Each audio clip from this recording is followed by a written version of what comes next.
14 April ଓଡ଼ିଶାରେ ଆଜିର ସୁନା ଦର 22 କ୍ୟାରେଟ୍ ସୁନା 8,290 ପ୍ରତି ଗ୍ରାମ। 24 କ୍ୟାରେଟ୍ ସୁନାର ଦାମ 9,044 ପ୍ରତି ଗ୍ରାମ। ଗତକାଲି ତୁଳନାରେ ସୁନା ଦରରେ ଛୋଟ ଏକ ପରିବର୍ତ୍ତନ ଦେଖିବାକୁ ମିଳିଛି।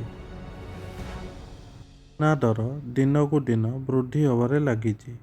ଏହି ସମୟରେ ସୁନା କିଣିବାକୁ ଭଲ। ସୁନା ଏକ ଇନଭେଷ୍ଟମେଣ୍ଟ। ଆଗାମୀ ଦିନରେ ସୁନା ଦର 1 ଲକ୍ଷ ଟପିବାର ଆଶଙ୍କା କରାଯାଉଅଛି।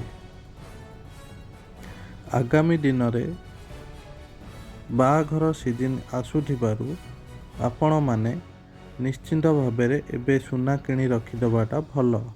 ଭିଡ଼ିଓଟିକୁ ଶେଷ ପର୍ଯ୍ୟନ୍ତ ଦେଖିଥିବାରୁ ଧନ୍ୟବାଦ।